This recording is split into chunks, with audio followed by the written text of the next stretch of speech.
Doug, good morning. How you doing? Good. How are you? Great. Good. Thanks for having me on. Yeah. Thanks for doing this. Always a pleasure.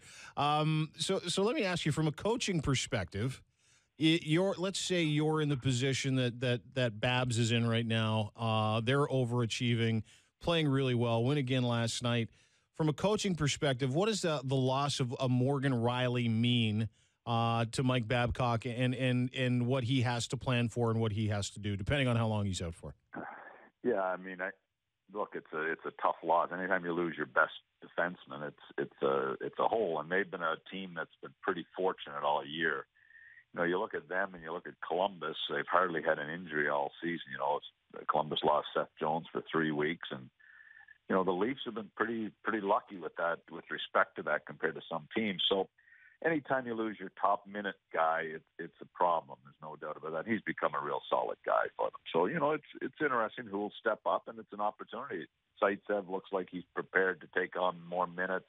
Obviously, Gardiner can log a lot more minutes. I mean, he's got to be, you know, from game 20 to game 40, is Gardiner not taking an amazing step for this team? Yeah. I mean, I would have questioned coming into the season whether he'd be part of the future, and he's certainly, you know, he's one guy that Babcock has really, in my opinion, turned him around dramatically for a guy that was sort of all over the map, you know. So he's a guy that's going to have to log some minutes. And the way he plays the game, he can play a lot of minutes. What was he doing before that would, you know, lend itself to not having a ton of confidence in his ability? And what is he doing now? What do you see differently from him from when, you know, he might have gotten 13 to 20 minutes and now being relied on as much as he is in these games? Well, I think, you know, for whatever reason, when the team was playing loose in the previous regime, he was right at the top of the list. I mean, he looked like, to me, like a really confused kid. He didn't know whether he was supposed to be an offensive defenseman. He didn't know whether he was supposed to be a defensive defenseman. He was caught in the middle all the time. His coverage in the defensive zone was bizarre. It was terrible. For whatever reason, and I thought Babcock wouldn't put up with him. I thought he would be a guy that would be on the trade block and be out of here, to be quite honest. And it's been quite the opposite.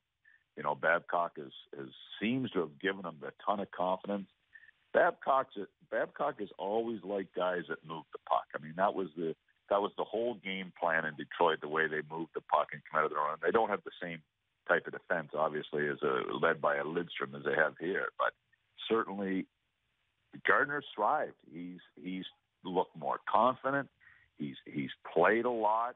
He's played in lots of different situations. I think he's thrived under him, and it's caught me off guard, to be quite honest.